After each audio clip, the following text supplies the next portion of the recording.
I'm Alex with Storyline Travel. Storyline Travel, we're family travel specialists, working with families to plan memorable experiences through travel. In this video, I'm going to share with you experience I had when I had to cancel a trip and some do's and don'ts in making your bookings more flexible.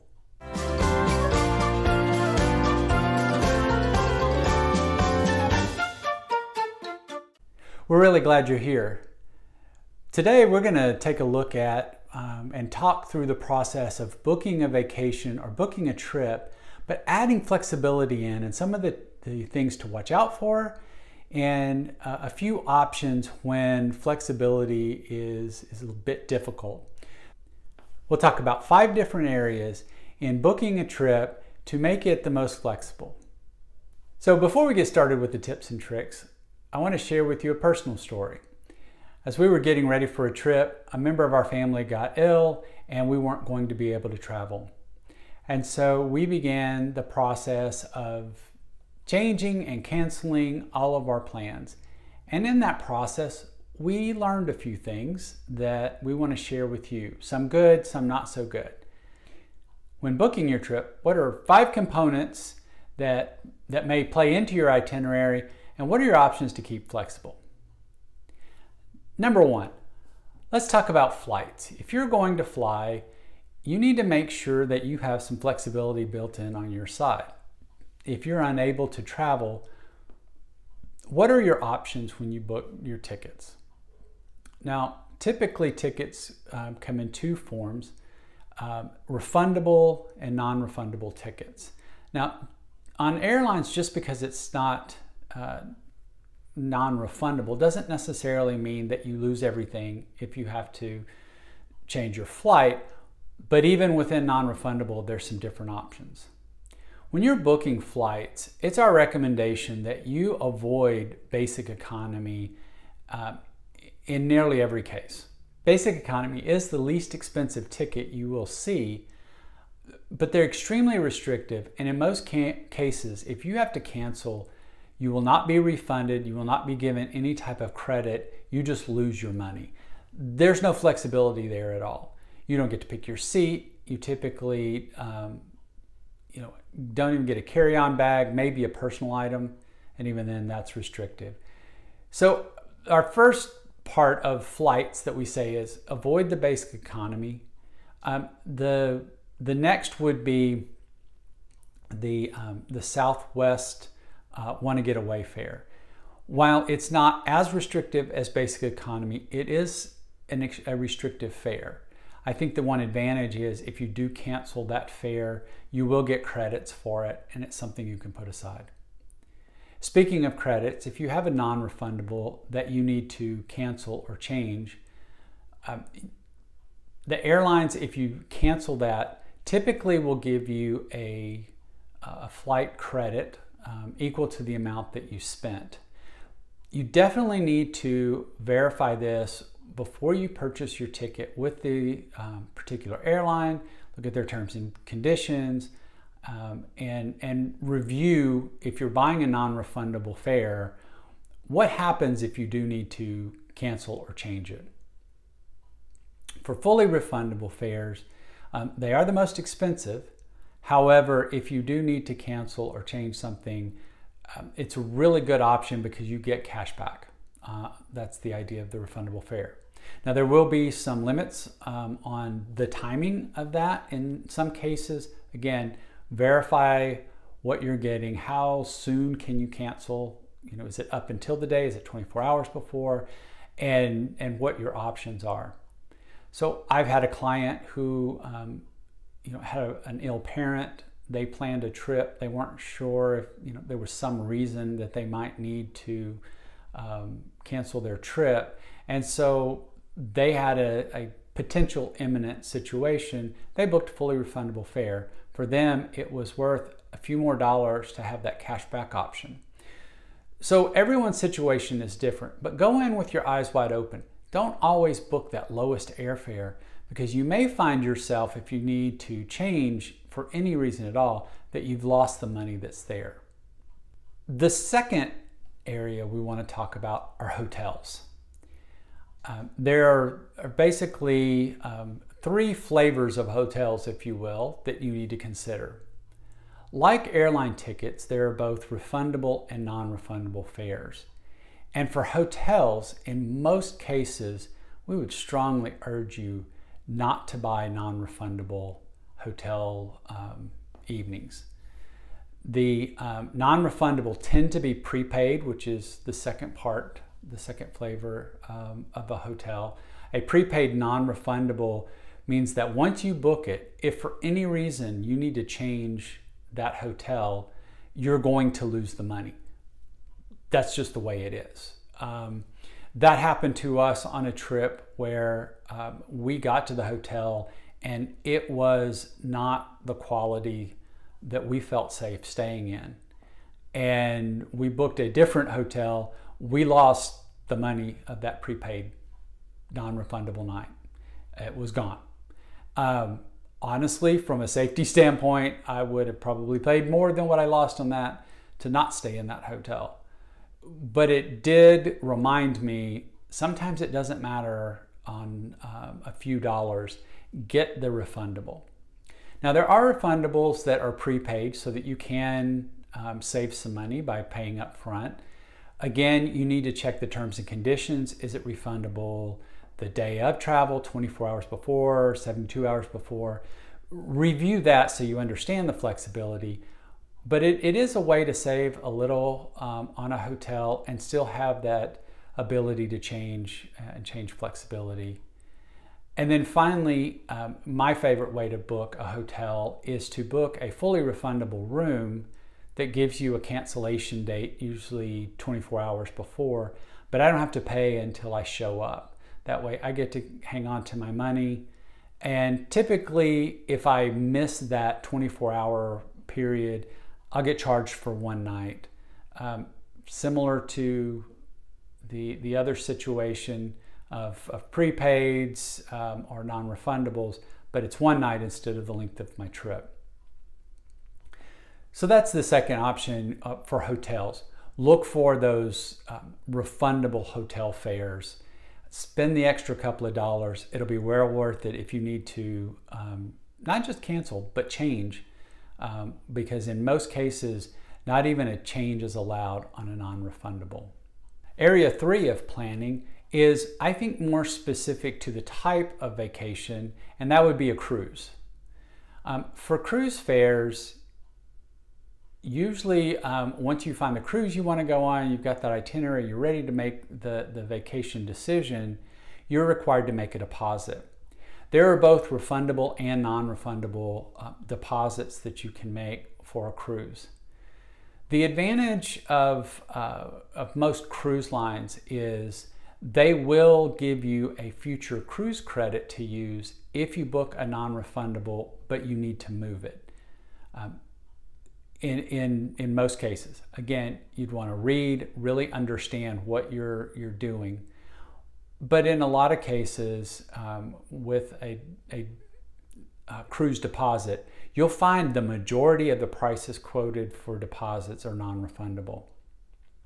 There are refundable deposits. I highly recommend that you look at the difference in cost, weigh that in the balance. But it is a way to stay flexible. If you are booking 1 or sometimes 2, 3 years out on a cruise, a lot can happen in that amount of time. And you need that flexibility built in. Booking a refundable deposit is a way to do that. In addition, with cruising, you're given, depending on the cruise line, 90 to 120 days before you cruise, before you have to make your final payment. And this gives you some time. Again, if you're booking that cruise that's 1, 2, 3 years out, just putting in a deposit, let's say that it's a $250 deposit per person. This is just an example. But as an example, 2 people in a cruise stateroom, you'd put up a $500 deposit. Well, if the total of the cruise is $5,000, then you get to basically wait until 120, 90 days before to pay for the rest of the $4,500 for the cruise. To build some flexibility in, especially if you do have a year or more of runway, consider making payments along the way. Again, up until you make that final payment, you do have flexibility in most cruise contracts. Once again, we recommend that you review that. Each cruise line does have their own language and different situations, but you typically do have that flexibility. If you have a non-refundable deposit and you do make payments, then once again, if you have to make a cancel or change, you're typically just going to get a future cruise credit, not necessarily cash back. Once the final payment is made, depending on the type of fare, and more of the expensive fares are this way, where you can get a refund. It's my experience is most cruise lines would prefer to give you a future cruise credit, give you credit towards sailing with them again, and not returning cash to you. So look for that flexibility. You may find that there is, either a cruise specific or maybe in a cruise line that doesn't give you a refundable deposit. What do you do then? Stay with us to the end and we'll give you that tip. Number 4, similar to a cruise, you're going on a vacation to a destination. You're going to Europe or New England, and you're going to spend several days touring around different areas. Many, if not all of these types of vacations require a non-refundable deposit.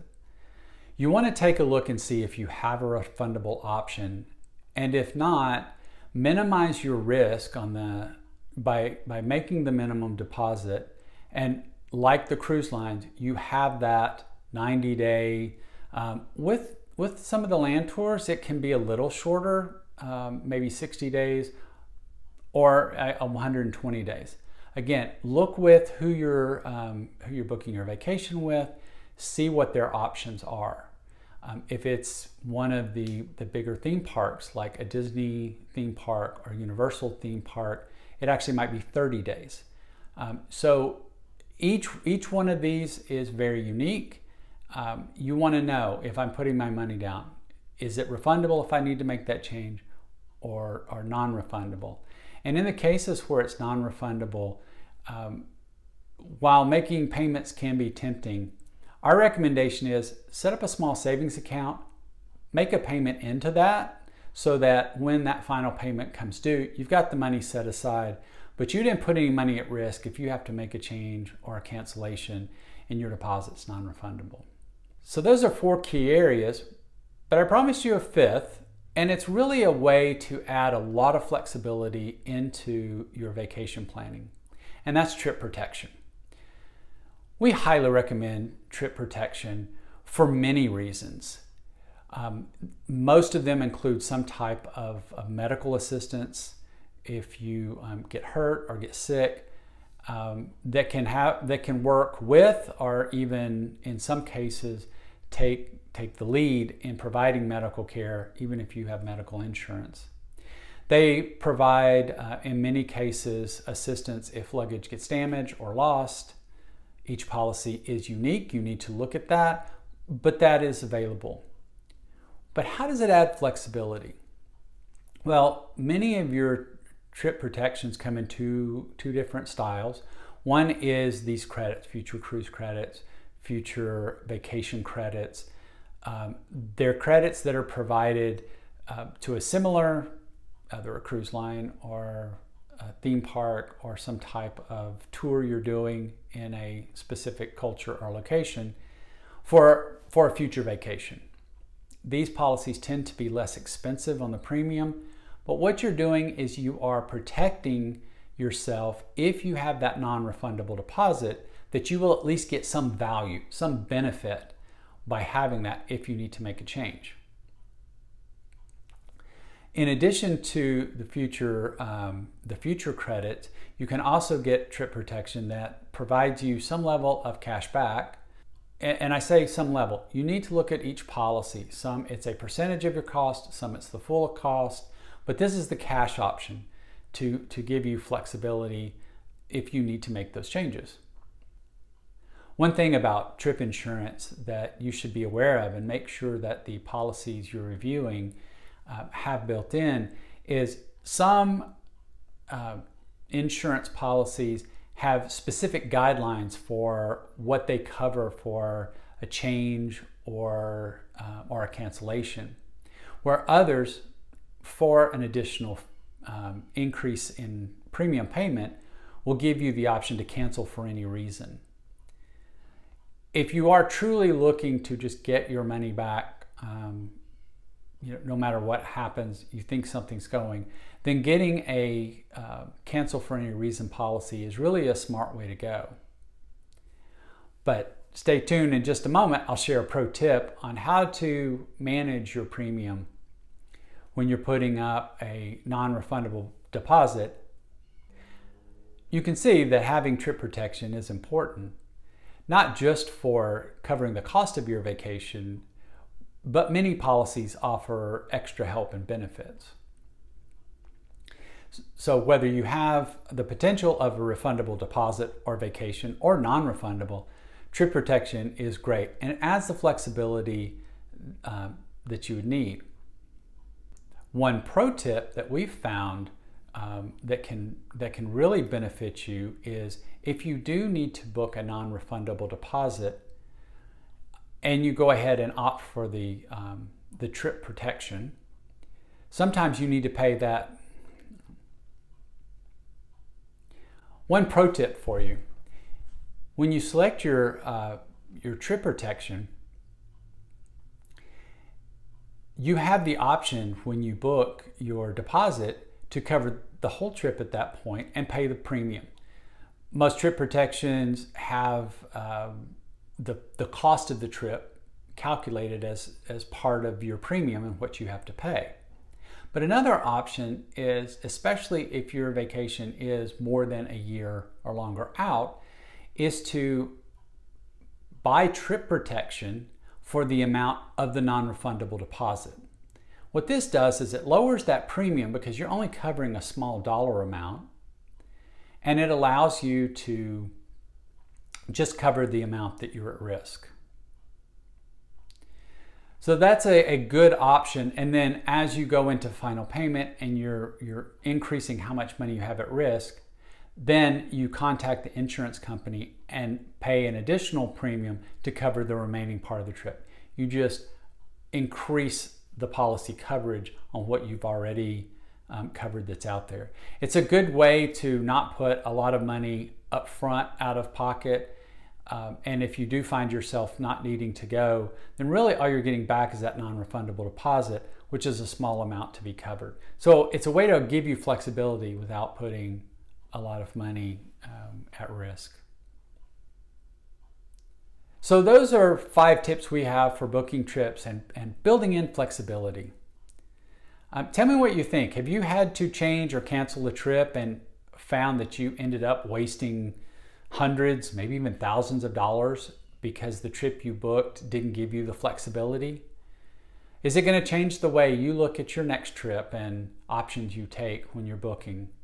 Obviously, you can work with us at Storyline Travel. We look out for our clients, and if we can't always find refundable, we'll at least give you options on how to protect your risk and different things to look at. That's the advantage of having a pro in your corner.